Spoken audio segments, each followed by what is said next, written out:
Good evening, ladies and gentlemen. It's Ricky of Moshville Times here once again. So I'm getting back on the trail of interviews now with Scottish death metalers Feral Ghoul. So hailing from the Scottish wastelands, and no, I'm not talking about Drumchapel, ladies and gentlemen. I was wanting to find out more about this band who played their first ever gig at Dead of Spring Festival this year. They've also got some new music out, and they've also been playing more gigs. So I thought it would be the right time to have a chat with these guys. So tonight we've got vocalist Ryan, we've got guitarists and father and son Stevie and Dylan, we've got bassist Alan, and we've got drummer Neil. So thanks very much for turning up, mate. It's been great to see you. So how the devil are you guys? All right. Yeah. Good. Good. All good. Good. Just to let you know that I'm missing a very important fixture at the moment, so I would appreciate short answers so I can get back downstairs and watch the telly. But no, we do have a few things to discuss. So in April of this year, you released a rehearsal EP, Chainsaw, that came out in the middle of nowhere. It took a lot of people by surprise in the underground. So before we get into the EP, and as you're a new band, and before you get sick of talking about this, would you like to explain how the band was formed and how easy or difficult was it to get the right members into the band? So it really started, it was kind of a conversation between me and Ryan to begin with, because me and Ryan had been in a band for a while, and it kind of folded underneath us. So we took a wee bit of a break, and me and Ryan got speaking after a few months, and it was just like, we're on the same page, we're wanting to do stuff together, heavier stuff, and Ryan was wanting to take on the vocals a bit more, I think. And so what was the kind of music that you were playing? So the band before, it was kind of a bit of a hybrid, sort of like hardcore and like death metal stuff and deathcore stuff. It wasn't 100% like up my alley. I think Ryan's more into that sort of stuff, but definitely, it was not exactly what I was wanting to play personally, fully anyway, as much as this band is. Yeah. So you got in contact with Ryan. So how did you get Neil and Alan and Stevie? So Neil had been itching to be drumming in something. Me and Neil had mentioned a few times about doing something, even if it was just like covers or whatever. Yeah. And I knew, we were needing a drummer. We needed someone that was up to scratch and could do blast beats and, could kind of keep up with whatever we're writing. So it was just a no-brainer. And then Alan is... Sorry, mate. Neil, did they make you audition twice still, though? Sorry, what was that? Did they make you audition twice to get the part? No, I just need the once. So what did they actually give you to audition then? Did you have 3 or 4 songs, or how did you audition for it?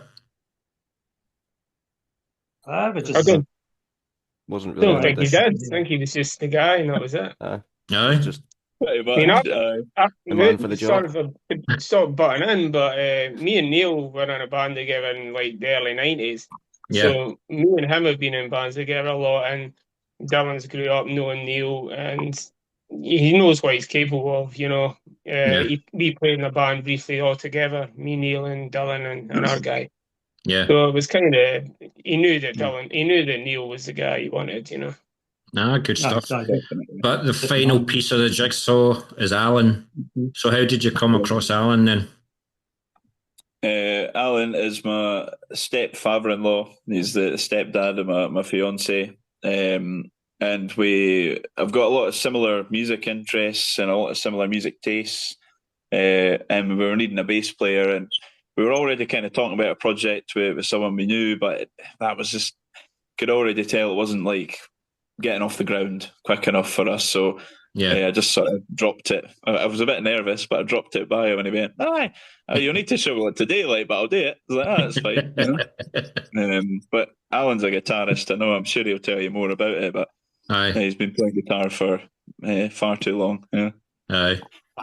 I've played in quite a few bands over the years. Nothing as heavy as this, so like punk bands, hardcore, indie, even a blues band at one point.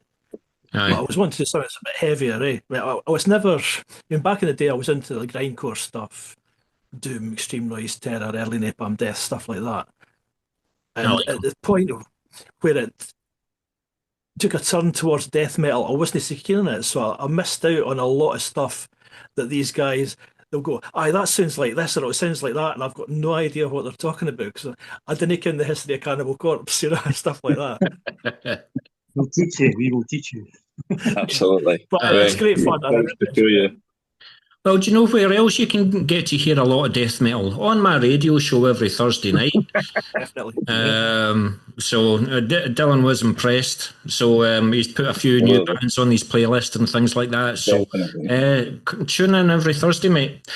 But that's great. I see you with your Bad Brain shirt on. So I will ask about musical tastes later on, but I'm going to carry on with the EP. So in April, you released it, as I said, your debut EP, Chainsaw. So with Chainsaw, was it a conscious decision by yourself and the band to release like a live EP, a rehearsal LP, or do you think you could have waited like a couple of months and released an actual official EP, or did you just want something out there?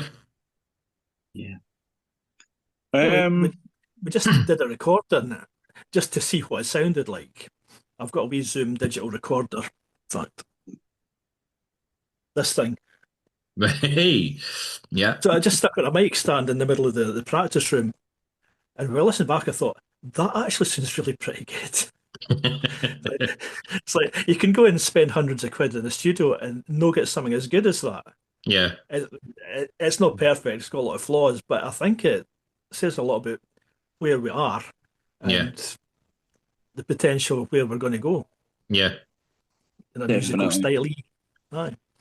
It wasn't like a orchestrated thing, really. It was more just we thought it sounded good, and because of the nature of death metal and like especially underground stuff as well, you kind of do get get away with a lot in terms of how it sounds. And we had a review for Metal Mo Reviews, and he'd said it was kind of like an old tape that had been sort of basically passed about, and it definitely has got that rawness to it, like for sure. But it was Stevie's first practice, I think, was it not? Was it It was the second run through the songs. Yeah, it was. So it's pretty raw, like, and it's no like massively polished, and we probably play the songs better now. I'd hope we do anyway, but it's still. I do. We do, definitely. Like faster now. The thing is, it played its part because it pretty much got us on the Dead of Spring, really. Yeah. If we hadn't put that out, we wouldn't have been unknown then, or even knew we were a thing. I mean, I think Kenny knew that we were doing something, but nobody had heard it, and just stuff on Facebook, maybe pictures or whatever. But so it was like we just by putting it out, it kind of opened a few doors for us. So it was a good move, really. Yeah, 100%. Although I can tell because it was your second rehearsal or something like that, Stevie, because there were a couple of mistakes on the you know what I mean? I think they were pretty Dylan. If you listen closely, one of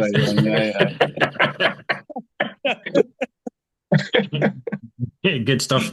But what do you think you're going to do as a band from now? Because you've got a mixture of the new school and you've got a mixture of the old school within the band. So the new school like to do single, couple of months single, couple of months single, whereas the old school, they like a CD or an EP.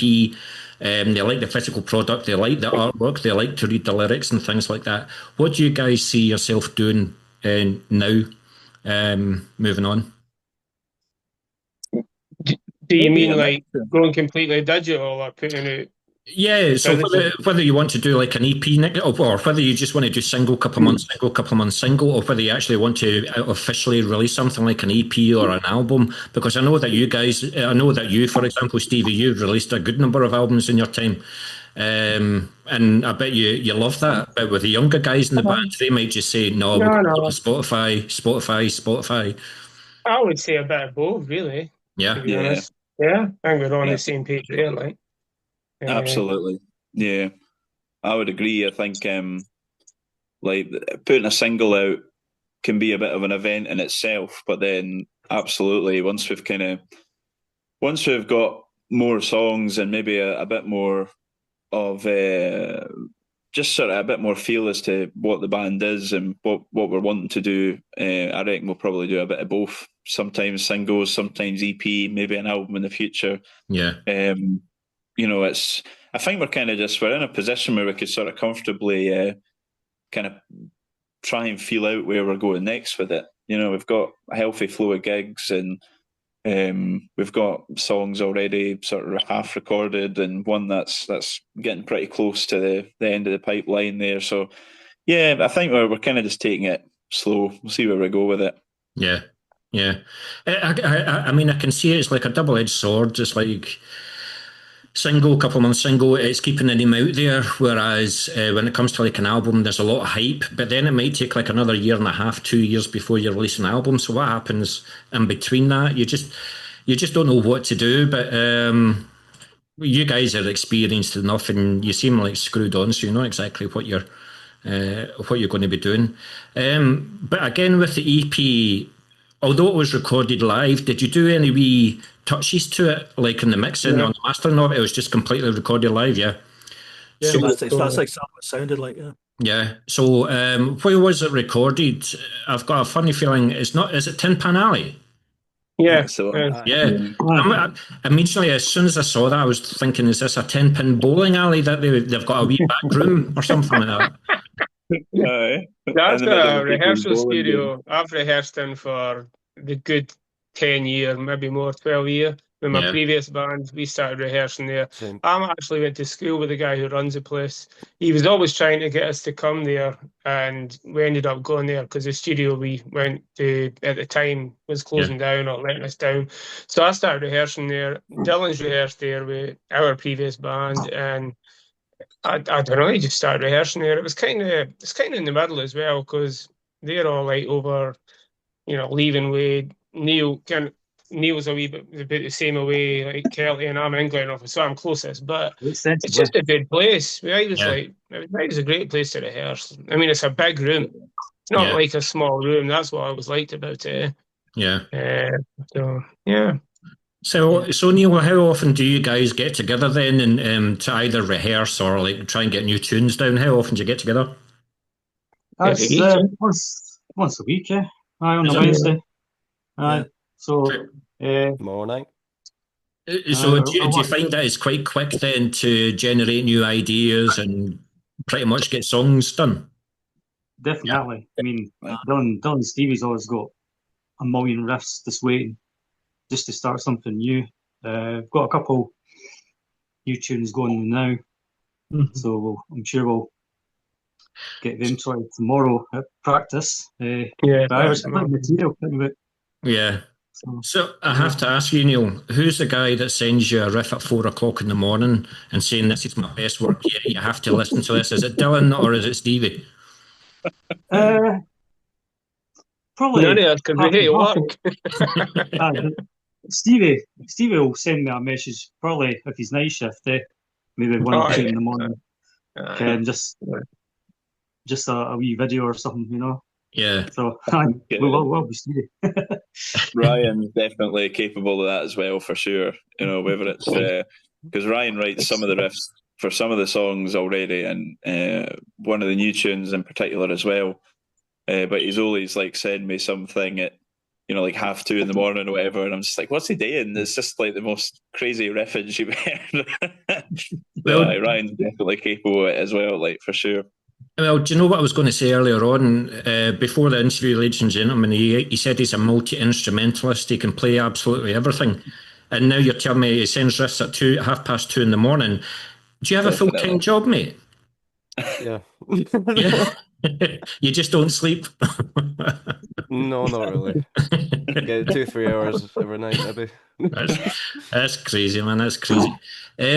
But pretty much just 1 or 2 more questions about the EP. What I also really liked was the kind of artwork. Well, you kind of put a cover to it. I was just wondering, like, who did you get to do the artwork for you, and what do you give the person? Do you give them saying, this is what's in my head, this is what I want you to draw or paint or whatever like that? Or do you say, these are the song titles, these are the lyrics, there's the music, you just do exactly what you want? For that EP in particular, it was just basically me finding an image and just mucking about with it. Pretty much. There was no, I'd like to say some amazing artists came up with it, but it was just totally we're going to get Vince Locke to do it, but he's too busy, you know. Aye. He actually was itching to do it and we says, nah, it's all right, mate. Take the day off, you know. But I thought it wasn't intended to necessarily be the cover for it, really. Yeah. I kind of wanted to, in essence, like we'd came up with the name. It started about a year ago, sort of last April, and we were once we'd came up with the name, I thought, well, I kind of want to get that out there because I've got a feeling someone's going to nick that name. So I created the Facebook page, and it was there for like a year, just nothing happening on it. But that was the profile picture. It was just that front cover, basically, that green face poking out. And then it seemed fitting that was also the EP, and it's kind of worked out as a shirt design as well. Yeah. But I mean, I think it's definitely, we probably would like to get someone to do art for us at some point. There's been a few people put themselves out there to do that, so we might, well, when it comes to time and we maybe have an EP or something, we'll maybe get somebody to do something like that, you know. Yeah, definitely. That's cool. We definitely like that. Growing up with all the, death and obituary, you love the artwork. I mean, it's a big part of it for me as well, 100%. But I was going to attempt some art bit, because I came up with the band. Yeah, Lucy Neil does. But I attempted some artwork, but it just wasn't good enough. I'm worried if Neil does the artwork for Feral Ghoul, because it'll just be the fucking Death Star or something like that because of what I see behind him. You know what I mean? So keep him away from that. Just be looking weird kissing. Disney will be coming to kick her ass. That's But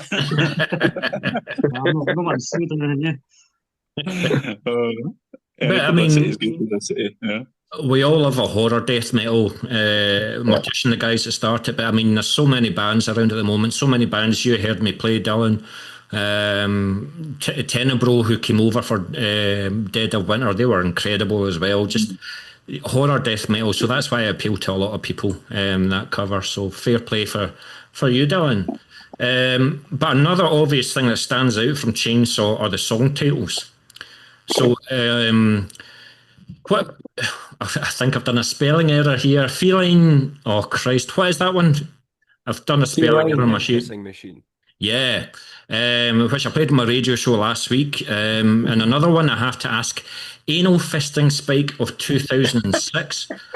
I'm just wondering, Ryan, do you write lyrics about personal experience? Sometimes. I'm not going to elaborate further. Well, I'm actually wondering if you were born in 2006, because you look really, really young. So, 6 years too late. Y2K.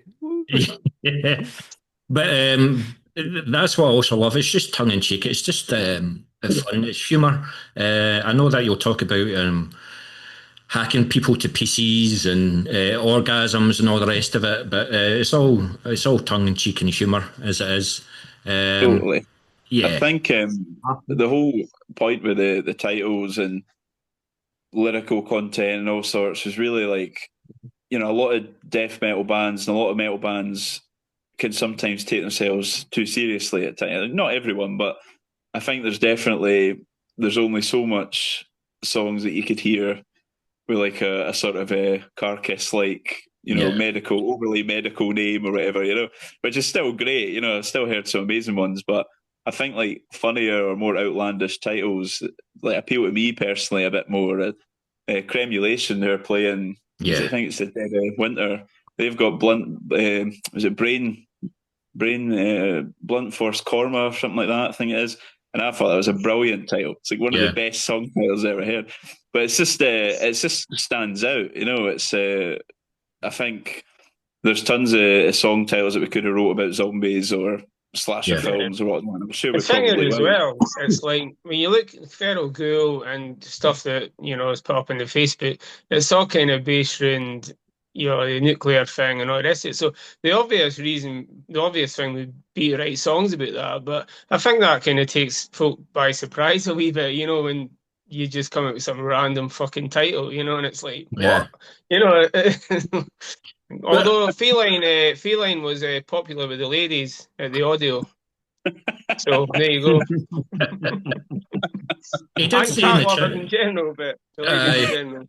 He did say in the chat last week, you would know that if you actually tuned in. Just another subtle dig there. I was working. Sorry, I was working. Well, Thursday at 8 o'clock, mate. But I Dylan bet I was actually back said there. that he was desperate to get a song written about a cat. What? I think that's what you said, wasn't it, Dylan? Yeah, so we managed Along to. those lines, aye. Yeah, we managed to squeeze it in. We squeezed it in. But I do have to ask, I also noticed that you played a new song at the audio, Born to Shit, Forced to Wipe. So I'm wondering, Ryan, if this is the ballad of the band so far. Is this a love song? No.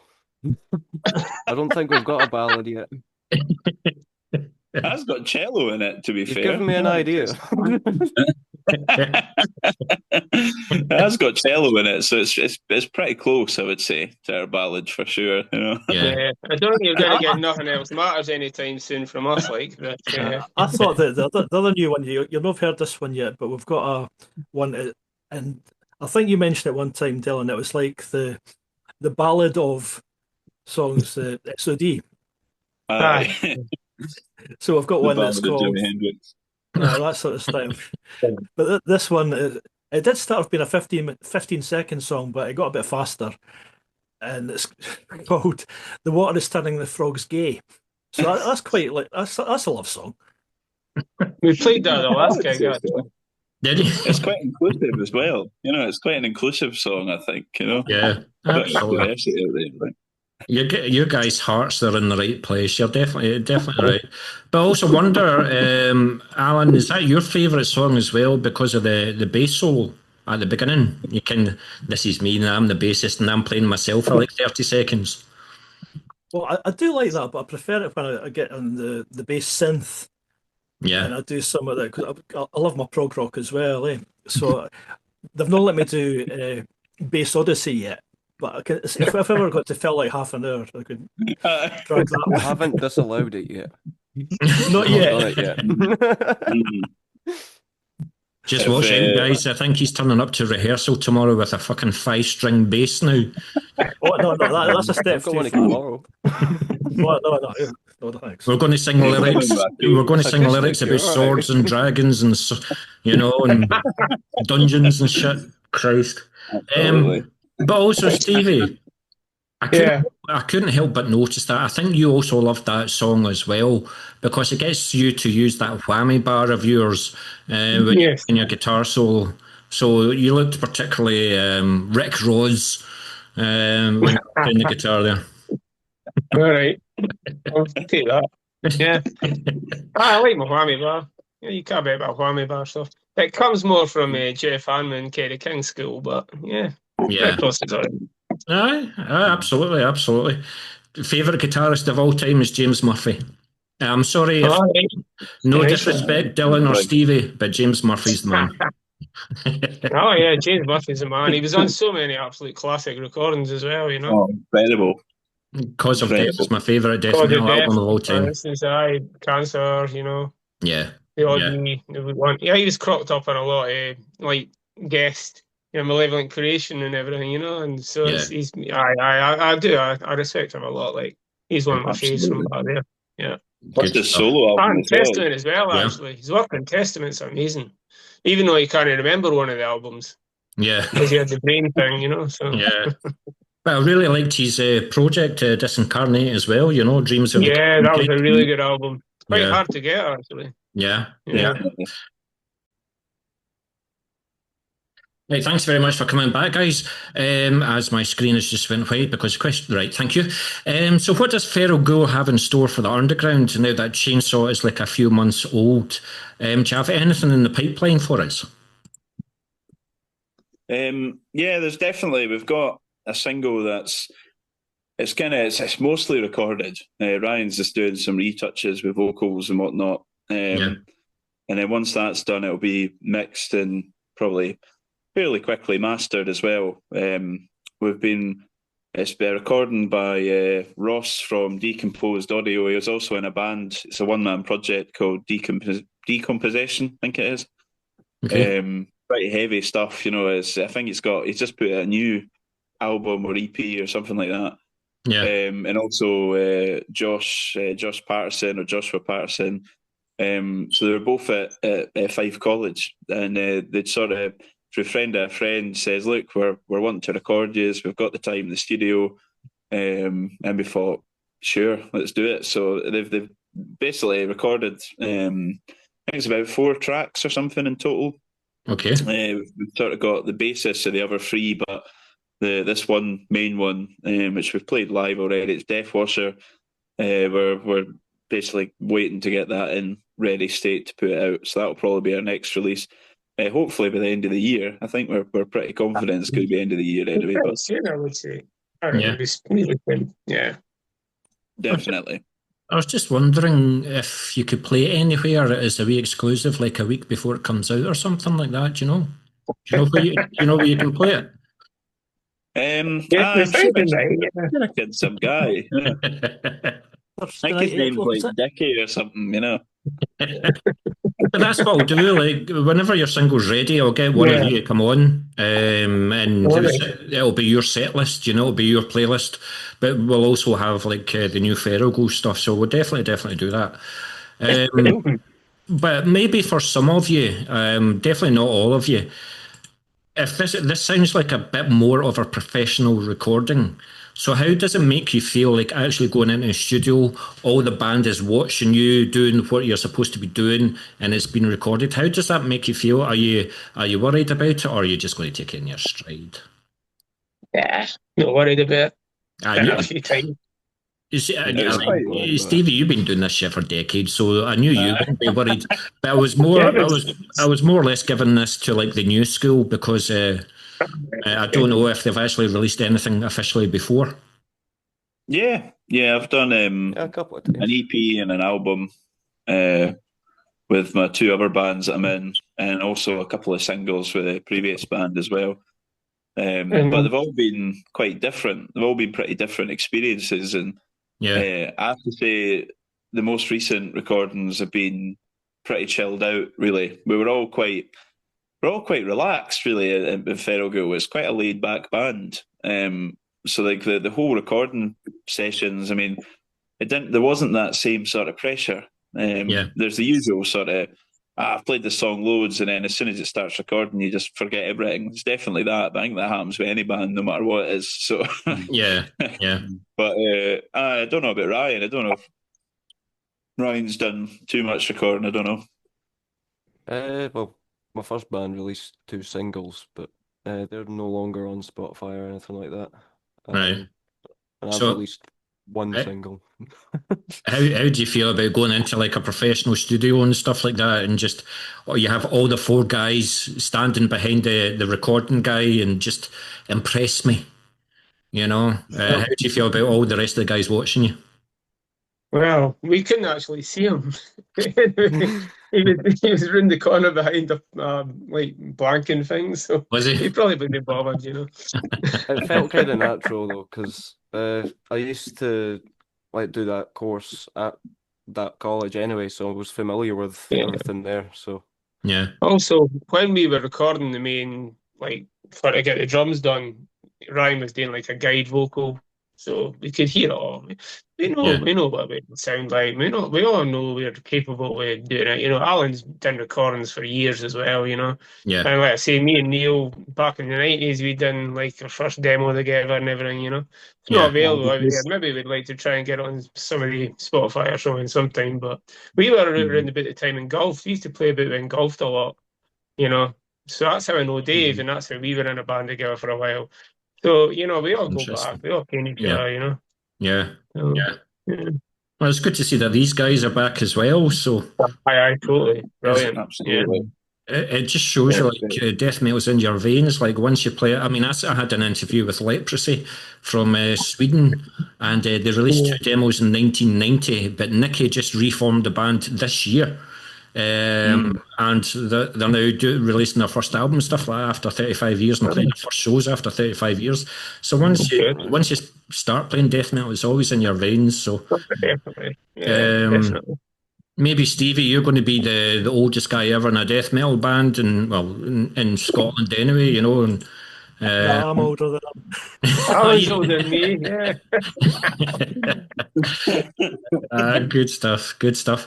But because there's a mixture of ages and because there's a mixture of musical backgrounds and you have varying tastes in music, how would you say that you keep it all together when negotiating what stays in and what goes out of the song? Well, I have to get my blast beat in. Aye.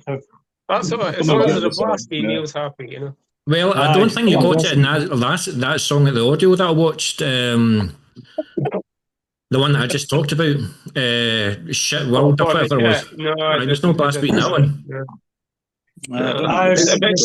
It's still got fast bits though, so that's close enough.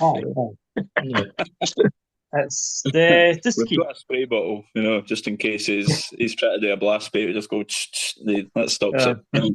Give yourself, calm down. To say what you were asking though, I don't really think we sort of go.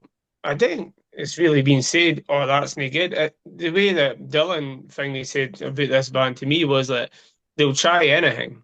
You know, anything goes. You know, it doesn't have to be, you know, full on blast beat death metal all the time. You know, if there's in the future, if there's a clean part or something, you know, it'll be, if it works, it works. It's not a case of like, oh, sell out and all ken, but it's like, if it sounds good within the band, then it's good and that's it. And, you know, and you'll kind of make it your style, if you know what I mean, eh? You know, because you're probably surrounded with other riffs that are kind of similar to what we've already done. So it's not really like, oh, that's not up to par for this or that's no, because it's just whatever. Yeah, well, I mean, you know, Dylan, we've got the Mellotron pedal thing, and that's not really, you know, that's quite an unusual thing, you know, for any band really, this kind of stuff especially. So that was definitely a thing anything goes in. To be honest with you, when I first heard about that, I thought, well, I don't know how that's going to work. But as soon as I heard that, I was like, fucking hell. You know, I was all for it. Like, you know, it's really brilliant, you know? Yeah. It kind of put me in mind of that sort of Morbid Angel keyboardy thing, you know? But it's a guitar pedal. I mean, it's what's not to like, you know? So plus the stuff, I would say, like Blood Incantation, sort of newer stuff, they've got Mellotron sounds on their latest album, and you know, they push a bit of boundary. I know Alan got quite into them because it was sort of toeing the line between stuff he was getting into, the death metal stuff, but then also the more proggy stuff that he liked growing up, and Tangerine Dream and all sorts as well, you know. Yeah. The first Blood Incantation album I got was their synthesizer one. And Okay. from that, I moved into their heavier stuff, which I think is the other way around for most people. No, true, very true. But Neil, so these guys are busy writing the riffs and things like that, and we're going to talk a bit about Ryan and his lyrics in a wee second. But what do you wait until the guitar riffs are sent to you and then you just do the drums to it, or do you come up with your ideas of your own for the band?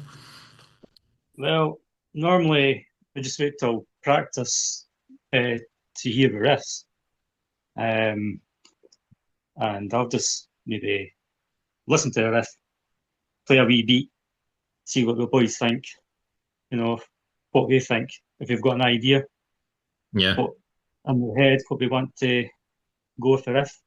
But most of the time, just like to sound cool, eh? Again, it's a cool drum beat. Hear my fast bits now and again. I think it's usually organic. It just sort of follows what happens. There's a couple of drum parts that Neil's came up with that we're probably going to put a riff to, because he said he's come up with an idea and he'll play this drum thing, and you just have to find someone to go around it, you know. So I mean, in a way, he's part of the writing, but we all just add here and there, you know. So it's quite good. I'll stick a wee bits in there, so.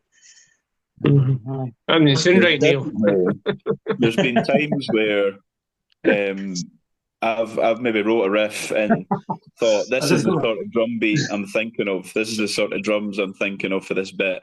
And Neil will go, all right, I'll give it a try. And sometimes he tries it and it works spot on. Other times he tries it and it's just no right for what it is. But it is quite organic. I mean, a lot of the time it'll be like Alan was saying, it's very naturally formed. We'll play the riff and we'll maybe jam it a little bit, and Neil will try a few different things, and it's pretty rare that we'll just turn around and Neil and say, "Nah, that's awful." It's pretty.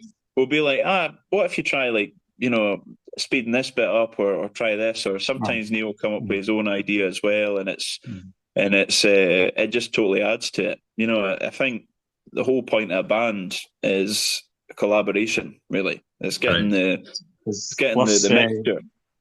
Ryan's came in with a couple of beats. Ryan playing the drums and that. He suggested a few things, so definitely that to the songs. So it's all joint effort. Oh, well, what I'm trying to get is how Dylan expresses the drum beats to you. Neil, does he just go, you know? He has done that. Just if he's got an idea, he will vocally show me again. There's a funny thing there, because I'm more of a sign, I'm more of a physical, can you do this sort of thing, and I just assume that he knows that this is obviously the right symbol. There's a funny thing there with that. All bands are the same in that respect, I think, because you might say, that Cannibal Corpse song that does this or whatever, And I was watching a Suffocation thing. It came with the Pinnacle of Bedlam as a DVD, and they were the same. They were like, Napalm Death. That Ken, they were using. So you use what you know. Ken, you'll be like, that's a wee bit like Pestilence, that riff or something, Ken, or whatever, and it's just. I think that's just the way bands are, So you can kind of, if somebody says, that song, I can what you're talking about, and they'll do something and it'll kind of work, or change it a wee bit to fit or whatever, So I've got influences in that, like Cannibal Corpse and Igor for Sepultura. They were probably my two main influences for playing drums. Napalm Death as well, I would say, in the early days. Mitch, for the blasting stuff. It's quite funny. I've heard that everybody in the band has brought things to the table, and Alan's sitting there quiet and said nothing. So I'm just actually wondering what he contributes to the band. He's contributed a few riffs, actually. If there's any riffs that are totally chromatic and use all the frets, I probably came up with it. Paid for all those frets, I'm going to use them. I've in the early days, what we were doing, I used to take either what could almost be a full song or half a song, or I would basically take a bit of a riff salad, and then me and Alan would jam in an attic bedroom, an uninsulated attic bedroom, which is just great. It's a great fun. But we used to just sit and just basically jam out the riffs, and it started initially as just, this is how you play these riffs before practice.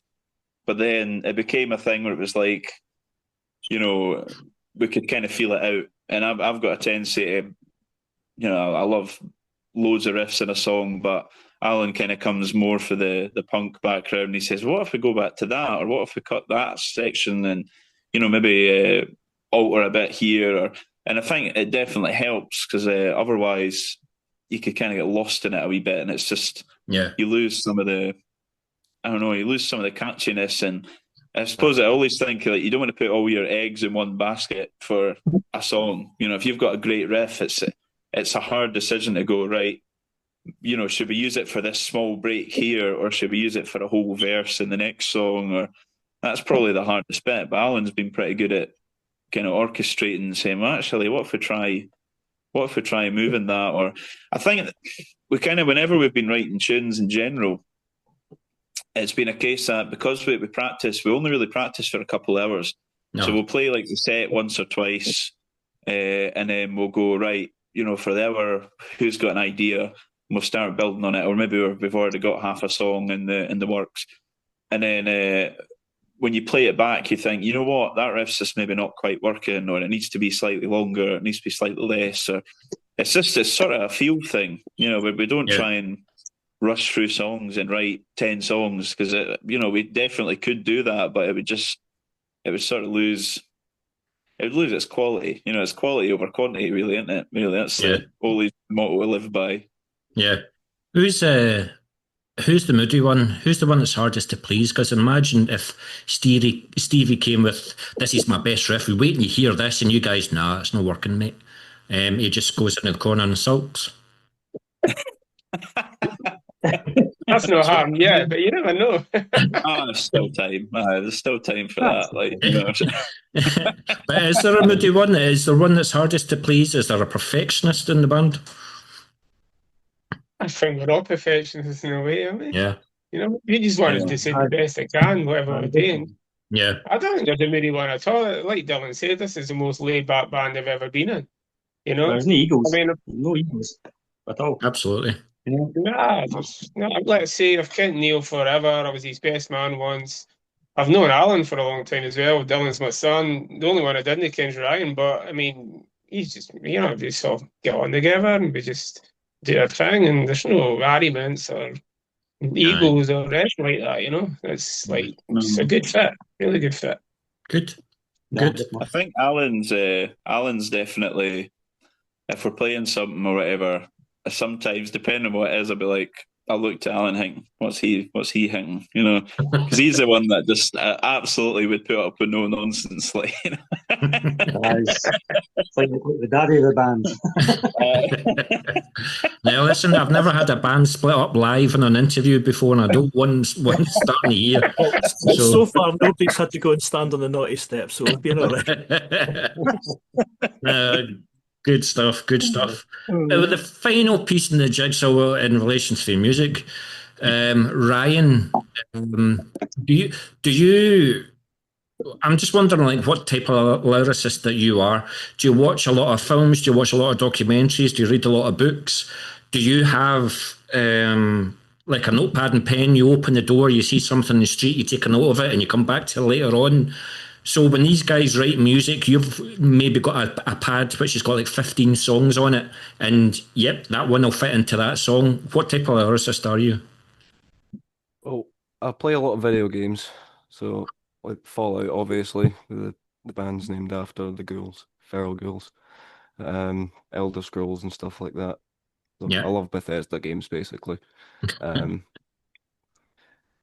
But most of the time, it's just me and my notepad, just trying to think of really silly shit. Well, it's been working so far. Just sort of mashing it all together. But do you wait for the songs to be written and then you write lyrics too, or do you already have lyrics written? Well, the first song, Dylan actually came to the table with the lyrics already handed to me, so I was quite pleased with that. That was Chainsaw Room with Dismemberment. It's I write some lyrics. I've wrote lyrics for a few songs, but in previous bands, and like I find it quite difficult. Like, I'll have a really good idea to begin with, but it's just trying to make it flow right with what was going on. And before we were practicing, I didn't want the practice to go ahead and we had absolutely nothing to work on or nothing to jam, or, you know, because we could have went, we're going to learn these 3 songs as covers and we'll play them. But it was more, that was the first song that was actually written, pretty much. It stayed in its original form, more or less. And the lyrics kind of came together quite easily. Yeah. I mean, it's I look through it and it's a lot of lyrics. Like, I imagine I handed it to Ryan and he was like, who the fuck's this? Like, you know, who do you think he is? You know? It's a list about that, you know. It's loads of verses, and then you have to sing the chorus over a bossa nova riff, and then it's like, what? So, but it's mostly been Ryan with some lyric input for myself, but it's mostly been Ryan just coming up with stuff. I know he writes a lot of, like you said, a lot of silly shit, and it just comes up with like silly phrases a lot and everything. Are you quite open to the band? See, what I'm thinking is, if you had other people writing lyrics for you, Ryan, would it be difficult for them to convey how they want you to sing them? Like, for example, with the lyrics that Dylan wrote, he can foresee you singing them, but is it sometimes difficult for him to portray how he wants you to sing them? Well, so far, no. he kind of just said, right, well, he had it laid out basically one line per bar or riff, Yeah. and I just sort of went with it, and it fit perfectly. So It sounds Yeah. as if There he's was a a lot natural, of, Dylan. I, I think it's he did amazing. there was it happens like once every 2 years, so I'm sure I'll write amazing lyrics in a couple of years' time. No, I kind of like vocal patterns. I think in heavy music is quite crucial to Yeah. it's a make or break thing for me. Like I think of Death. Death is pretty heavy. Especially early on, but like throughout their whole career, they were pretty heavy. But the Yeah. songs were still singable in a way. You could 100%. still got a hook, and even stuff like Deicide and Cannibal Corpse and a lot of these bands back in the day, Obituary, like they all kind of had like a sort of pattern, a bit of rhythm to it, and you could kind of follow it a wee bit easier. Yeah. And I think that first song was I kind of had an idea of some of the patterns, but mostly it was up to Ryan. But I mean, I don't tend to, whenever there are lyrics or, if there's something I hear in the vocals, I think it'd be cool if he maybe tried that. I'll maybe suggest it to him. But, it's very much so Ryan's part of the band. It's his decisions where he wants to go with the vocals in terms of the patterns and where he wants to put the lyrics. And we kind of guide him occasionally, but that's really the way it goes. Plus, I mean, Ryan contributes riff-wise as well, and as Neil said, beats and stuff. So it's not even necessarily he's just relegated to making toilet noises down a mic. He's he's got his own. I do like toilet noises. He's got his own creative liberty, really. Yeah. We can make suggestions, but it is up to him. No, fair play, fair play. I've only got a few questions left, so thanks very much for staying on, guys. But with your more official releases, is there a visual one in the band that I'm thinking maybe we can do a video for this, even if it's a lyric video? Are you thinking of going down that route as well, like releasing videos for future songs? Yeah, we've already talked about that a lot, haven't we? We've not really talked about what song, but probably the obvious one would be the one we've just recorded. But I've got friends that I've actually spoken about with somebody else. I've not really spoken about with these guys because we never really, it just never came up. But I've ken somebody that's pretty good with that stuff. What was that? This will be the breakup. This will be the breakup of the band. I didn't tell everyone. No, I've ken somebody that can do videos pretty good. So if we can get them on board, I'm sure they'll do a good job. So actually, Dylan used to do music videos for our band, so maybe he's got a vision to do something else. Yeah, have you? Yeah, I definitely. It's been a wee while, but I used to do music videos for. There are all sorts of stuff. He did a couple for Bastion. Did you know them? They're like a heavy metal. Yeah. Yeah. He did a couple of videos for them. Yeah, they're good. They're on YouTube, so check them out. Well, there you go. Dylan's a man of many talents. He can do all that shit as well. So you never know. Maybe he's already thought about doing it. But I do know somebody that can do a pretty good vid. So yeah, to answer the question, we definitely would do something like that. Yeah. Yeah. Absolutely. So what do you foresee, Dylan? Do you see yourselves like, I don't know, going into a forest at night and just having a couple of lights and you're all in the forest, or do you see yourselves like in a warehouse and you've got limbs and pieces all over the place? What do you foresee? Especially if you've got to relate it to Ryan's lyrics about anal fisting and things like that. I don't know if we'll get very I think far they've got enough money mate. for the models for that one. Let's keep it within the band. Keep it within the band. Get Neil dolled up a bit, he might be all right. No, we're the ones, me, you, and Ryan are the ones with the long hair. So that's it. Is it? Well, I could get a wig.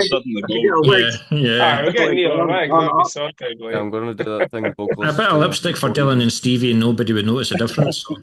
Oh no, definitely. Yeah. He is doing getting the road back now, We could take There's many different options. Carming Cemetery for the set. Absolutely. Yeah. Classic, Classic old school death metal. Get in the cemetery. I always wins, Absolutely. 100%. Cemetery, 100%. Although forest, I live opposite a desolate church, places. I could just burn that down and film it. For legal reasons, that is a joke. Yes. Yeah, totally. Yeah. Only for legal reasons. But so we're going to have a wee bit of fun for the end of the interview. Let's say you've got a gig. In fact, before I ask a wee bit of fun, you've had Dead of Spring, but you've also played the gig in audio, and you also had was it Dunfermline you played or Dunfermline? Yeah. Yeah. Dunfermline. So Yeah. what other gigs do you have in the pipeline for the end of the year that you're allowed to say? We've got one at the end of August for Subversive in Edinburgh. Okay. It's at Bannerman's. And the following Yeah. night we're playing Dunfermline again at the Monarch Bar. Yeah, we just got that this week, so Yeah, it's you know pretty one of the soon. bands on it, Element 95 or something. There's a few metal bands in it. I'm not really sure. Yeah. I think we'll be the heavier one. I think, but are we? Probably. Yeah. I think the I one do in know how many bands are on it. Dunfermline. Dunfermline, aye. Yeah. I think the one in Dunfermline that you just played not so long ago. Did I have one of your previous bands, Stevie? No. Oh, Oh, No, it's no, one I of my didn't. bands. No. One of my bands. One of Dylan's the band he's Was in, it? the Bohairs were on it. right. Yeah. Yeah. I did a double bill, so I was in the Bohairs and then. Well, here's I knew it was that. Yeah. So how was it Yeah. being around ex-members? I hope you didn't leave over a fight or anything like that. It was an amicable split. No, I'm still in the band, so I did All the right. Bohairs and then followed up with the Feral Ghoul one. So, it was all right. Went pretty good, Good. I actually saw a wee clip of it. It looked a wee bit busy. So maybe there's Yeah, it was all right, actually. Yeah. maybe there's a wee scene over in the East Coast, It'd be cool. Yeah, right? well, It'd be really I've cool. threw up on the chat about the Glasgow guys if they want to, because the guy at the Monarch just basically said he wanted to start doing metal nights, and somebody tagged me, and that's how I got on it. But I've put it up in the chat and the death metal thing, but nobody really said anything unless they have contacted. I don't know. Aye. I mean, we'd love to get some of them over here because I'm Definitely. sure it could build to a better scene for that as well, because there's a lot of people over here like that. Yeah. What's the one we're doing, Dylan? We're doing a festival near the end of the year, and Yeah, it's it's not all been really announced heavy yet. stuff. It's not been announced yet. So, Oh, is it not? Okay. but we're on a gig later We're on. doing So, something near the end of the year, and it's all heavy stuff. So I mean, those bands are more than welcome over here because there's definitely, it's definitely an audience for it. No, It's getting more 100%. like that, I think. there's a Yeah. wee bit of a metal Really? scene here, I would say. Like in the East Coast, there is a bit of metal, but it's not as focused. It's not a strictly death metal sort of scene. It's more a mixture of everything. Whereas definitely, I'd like to see more death metal bands over this way. Yeah. For sure. I know there are probably a few that I'm not aware of. And obviously Engulfed coming back's pretty cool for the East Coast side of things. They were always an Edinburgh band, so Yeah. it would be cool to get either a bit of mixing of both.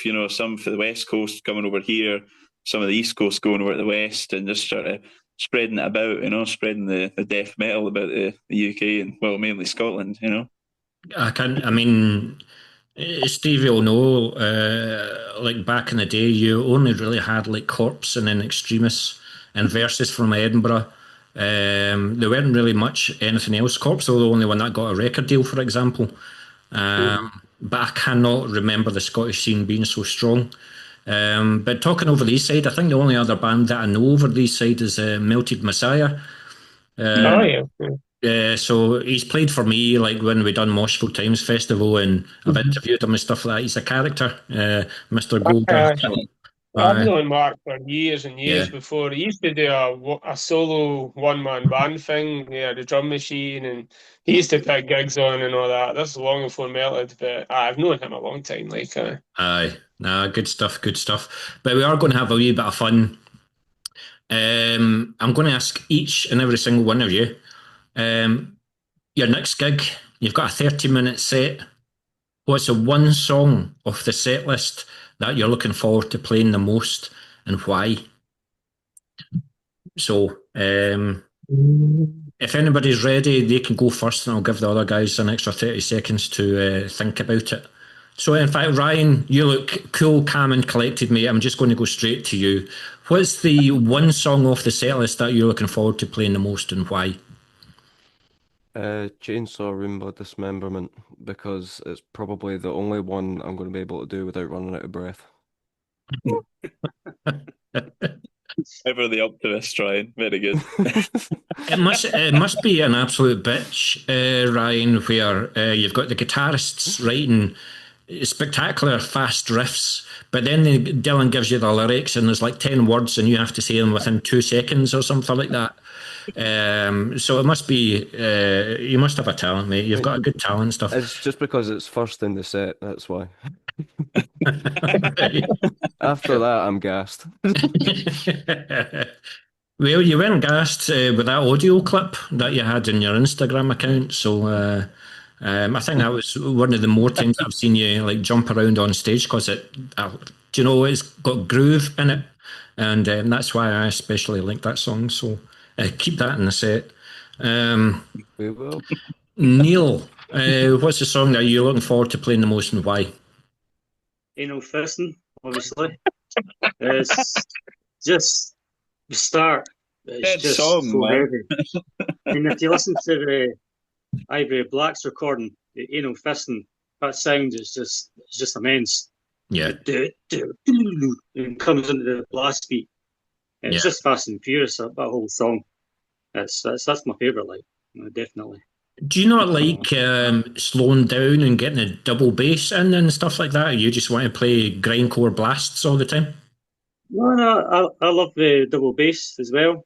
That sort of no, it's just. But I thought that was you Dylan sound talking there, telling you how to play a drum beat. aye, kind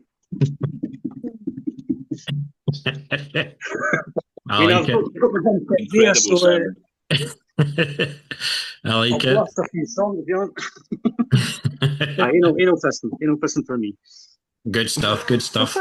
Sounded like you were in a chippy or something. Fishing for me. He likes saying those words, doesn't he? So, Alan. Anal fisting sucker, I have that. So, for me, I think I like Chainsaw because we usually play it first. It's the oldest song in our repertoire. Yeah. It just means that it sets us up nicely for the rest of the set. So once it's like, right, I know what I'm doing on that one. Some of the other ones I might not quite have it yet. Don't that you never tell. I'm a consummate professional. You do right on. But there's something about it because it's got lots of changes of pace to it. It's probably the longest song as well, I think. It's a fairly... Possibly, yeah. It's right up there, like, yeah, I think it's about 5 minutes or something, or close to it. Does Neil not piss you off because he wants to play blast beats all the time, but you have to keep in time with him on the bass? Aye, we usually ask him, have you had your Red Bull? If it goes aye, it's like, oh, no. See that? Every practice he's had a Red Bull, that's it, like, it's game over. It's like, Christ, man, what are you doing? You know, it's like... Thank you, Pop. Thank you, Pop. Good stuff, guys. Good stuff. That's great, guys. So thanks for coming back. So yes, we do have Stevie and Dylan's choice of song off the set. So we'll go with Stevie first. Self-destruct. That's the right title, is it? Yeah. Aye.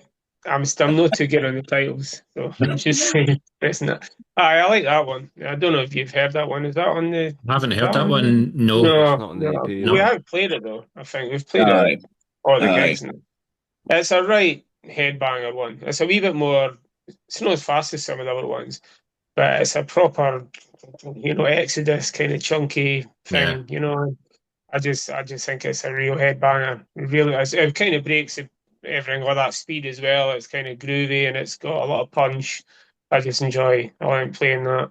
It's got a lot of lead fill, which is pretty good. Just to blast that in there. Nothing major, but it just breaks things up. And that's a good song overall. I like that one. Yeah. So what you're telling me, Stevie, is here that you wrote the song and that's why it's your favourite. No, I didn't. I never know any of the songs up until now. No. The solos, just the solos, just the solos.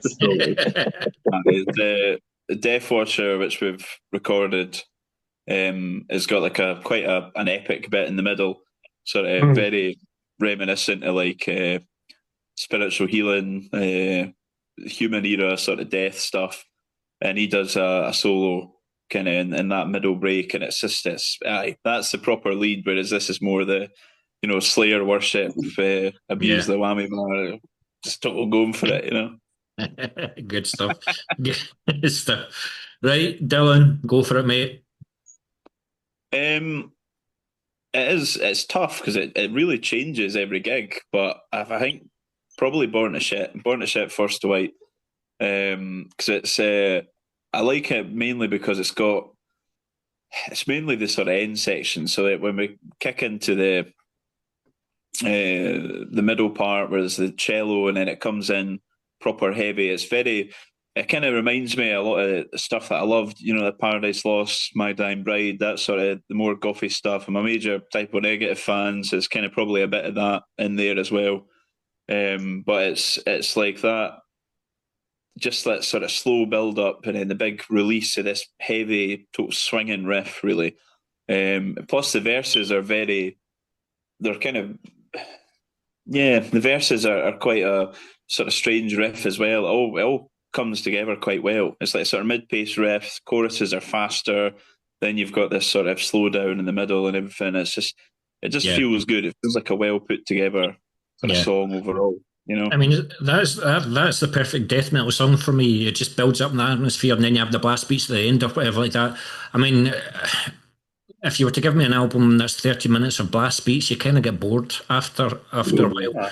Whereas if you've got the atmosphere of the groove, the beat, and you can actually do something on the dance floor. I'm 51, I don't do that shit anymore. But I'll get people moving and things like that, and then when it gets to blast beats, the people just go mental at. But if you just do blast beats all the time, you just don't know how to react to it. It's kind of it's a sort of songwriting thing. I kind of always pitched the idea to the guys that like it's sort of the Brian Jones effect, for Rolling Stones. It's like he would always bring in some sort of weird sound to it. So it's like, sitar and Painted Black, or the recorder and Ruby Tuesday, or dulcimer and all this sort of stuff. And it's like they kind of create, there's like a bit of melody that you could latch onto. Yeah. And I think with heavy music, like you said, spot on with the fact that if it's just blast beats, if it's just heavy all the time, you lose the definition, It's what I love about sort of the 90s death metal stuff, is a lot of it is that sort of tension release. There's a build up to it, and then it gets to the heavy part, and it feels earned. It's a proper heavy bit, So it's definitely a focus in our songs to try and kind of have a bit of contrast and a wee bit of melody here and there, and it's quite important, I think. I just see Neil down at the bottom corner. Melody, that'll be fucking right. Blast beats.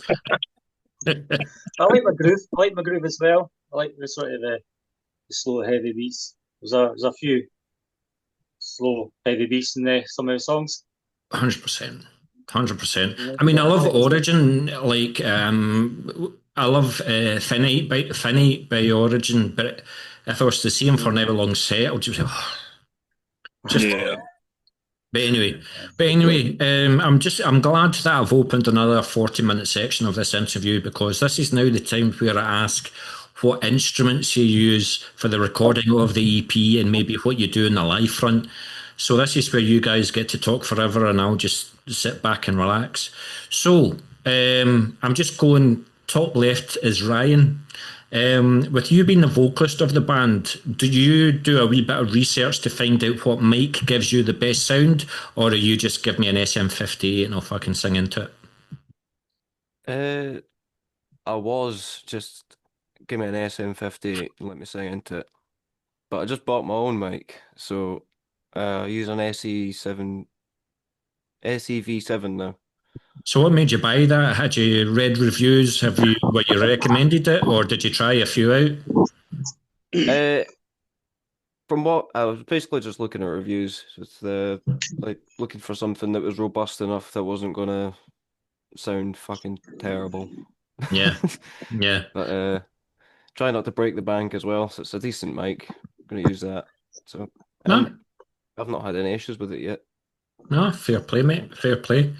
Thank you. Dylan, you're the top right, so what's your guitar setup? Because I'm looking at you as if you're like oh no, you're not the geek of the band, that's fucking Neil. You just need to look behind him. But Dylan, do you have the bigger pedal board than Stevie? Or Absolutely not. Absolutely not. When it comes to guitar geekery, it's like me and Stevie are probably the antithesis of the two. Because I'm very much like, once I've got my sound, plug in and play, that's it. I'm quite happy with that. Obviously, the Mellotron thing is, we use the Electro Harmonics Mel 9. That's that whole sound. Because the Mellotron is it's a weird sound, because it's obviously based on the old school, the early sampler, really. It's playing the 8-second loops of tape. It's just emulating that for guitar. And, you go back to the 60s, you can hear it on loads of stuff. The Beatles and Rolling Stones, Moody Blues, the Zombies, all that stuff back then. It's bound to be there. You can even hear it on Sabbath. I was listening to Black Sabbath on Volume 4. They use the Mellotron here and there, and it's just that sound. It's got kind of like an eerie, artificial quality to it, but it totally works. It's the contrast what we're doing heavy-wise, so it's a big part of it as well. That's just going straight through the PA. So it's on my guitar board, but it's going into the PA, the gig, so it kind of sits a wee bit higher than the rest of the band, just to kind of add a bit of emphasis when it kicks in. It's handy for heavier bits for the choir and shit coming in, and it's great. It saves us having to bring an actual choir and an actual cello player and so yeah, just use that. I've got to use the. Did I not read somewhere actually that Ryan is also like a triangle player? Yeah, he's yet to put his skills in yet, but it's percussionist.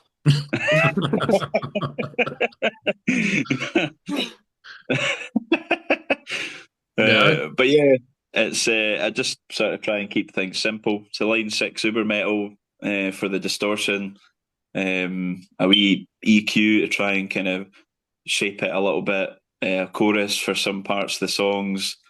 That's pretty much it. That's the lot goes into my head that I use. Use a line 6 head as well, and that's it. It's just nice and straightforward. Guitar wise, changes. I use for the last few gigs. Well, the first gig we played, I used my red BC Rich Mockingbird. It's kind of a bit of parts caster, but then I've also got my Telecaster sort of Jackson hybrid. It's a bit it's an ugly bastard, but it's brilliant. I love it. Plays great. So I keep it simple, but like I said, antithesis to Stevie. He's well, you say you like keeping it simple. Why are you on stage with a 7-string? I'm not on the stage with a 7-string. Oh, you're not in I know. Right, thanks for that, mate. Thanks for that. Neil, tell us your 5 years, to get that joke. But all right, thanks very much for that, Neil. Right, Alan. So no. Sorry. Right, Alan. What's your bass setup, mate? And right, Neil. What have you got, mate? What's your drum setup? Right, that's it there. Lovely. Matrix Hammer. That's in your living room, or is it your man cave? Do you live in a mansion? In the back garden, there. So. All right, cool. It's 7. Well, it's what I used in the recording anyway. It's 7. 1, 2, 3, 4, 5, 6, 7. There's some piece. 8 pieces for that. But that's it there. Very nice. So I've got another one there. That's my laddie's one. Okay. But everybody's been talking about this. You can see it. Don't know if I can play it. The metal click pad. Yeah, very nice. Everybody seems to love it. So that gives a wee bit more boost there. What would it make of the cymbals? Sabian. Sabian. WXs. Is that something that you've always used? You didn't use paste or anything like that? You just like the sound of Sabians? I had Zildjian Yeah, back in the day, but they're too expensive for me. So yeah. these are top of the line bands, but I've got to get a deal in the pack. Yeah. EX. That's a Chad Smith. The Chad Smith Sabian China. So see your snare. Did you have to tweak that quite a lot to fit the Feral Ghoul sound? Was it annoying you, or do you think just with what you were given, you found it quite natural, or did you have to tweak it quite a lot? I find it as far as I'll go. So this is a nice track, eh? Yeah. So, sounds like shit, like, but these are wee bit times. Go on. Sounds great, plays it. Sounds like shit, like, but it's at these times, because I've been hammering it. Yeah. But that's this one I used at Ivory Blacks. All the gigs I've played, but I use a different one for practice. So. What about drumsticks? Like what make and what size of drumsticks do you use, or what weight? I've got what I've got here. I use Nova. You can see that. Yeah. Nova 5As. They're a budget stick, but they're really good. Yeah. I think they're like a budget version of Vic Firth. Okay. I'm sure. New ones there, so. And they don't break easy. Aye, the last are good. Like they keep going, so they don't break. So Good. that's what I use. Cool. Thank you very much for that, Neil. Thank you. No worries. Stevie Boy's next. He's bottom centre. So right, tell us what you fucking use. Well, guitar wise, pretty much all my playing life, BC Rich with Seymour Duncan pickups, give or take, but that's generally it. For like Marshall, I've always usually Marshall amps mostly, but I like a lot of 90s rack gear, like Digitech rack effect stuff. So that's what I use. I always have used for the last 10, 15 years. Probably always will. So you're a creature of habit. Is there anything that you would like to experience, like a different make and model of guitar? Has it always been the BC Rich? No, I do have. I've got a couple of Ibanez. I've got an Aria, but I just like BC Rich. I love the shapes. 100%. I like just, I just love the way. That's what I grew up with. The thrashers and the death metal bands. And it's what you see. It's what you sort of take in. And I'd say Dylan probably took a bit of that off of me. He's got a lot of stuff, but he likes his BC Riches as well. So Yeah.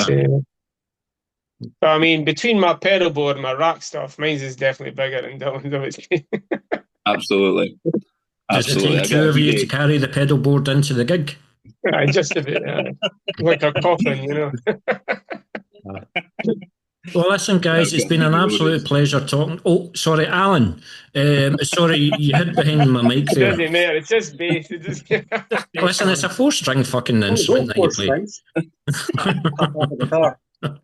So what do you use, mate? I've got a Harley Benton bass. 150 quid, I think it cost. It's absolutely fantastic. Roasted maple neck, active pickups. It's lovely. I've played a lot of more expensive basses. Oh, let me think. Probably got it round about the start of the band, I think, because I started off with a Squire Precision, so it's probably about a year or so. But that's the one. So what were you using before that then? I've got a Squire Precision, so I've had that for about 20 years, which is a decent enough bass. In fact, I know I had got the Harley Benton. Back in the 90s. I played in a band called Sawyer. We did a reunion thing a couple of years ago, and I got the bass for that. So I've had that a couple of years now. Sure. As for effects, there's my pedal board. Yeah, he definitely is wanting to bring the prog element into the band, isn't he? This is the synthesized version of Dylan's Mellotron pedal, which I use on 2 or 3 tracks, just to give it a bit extra wobble and oomph. That's the main one, though. Behringer Super Fuzz. It's a clone of the old Boss Hyper Fuzz FZ2. which I used to have back in the day, sold before they were started to sell for like 200-300 quid. But this is like 20 quid. Fantastic. So I mixed in a bit clean sound with this one, and then it all goes through this preamp thing here, and I can take a DI straight to the PA or go to a power amp. And so if you came into a wee bit of money, like a few £100, would you buy a new bass or would you buy a new pedal? I'd buy a new guitar. I'm a guitarist. Cheeky bastard. That wasn't one of the answers. You had two options there. Although he's always on the lookout for a BC Rich bass to join the club, eh? Absolutely. That one they sent, that looked good, but then I realised Find that a BC it's Rich going to be mic. about a foot longer than the bass I've already got, so it wouldn't fit in the back of Dylan's car.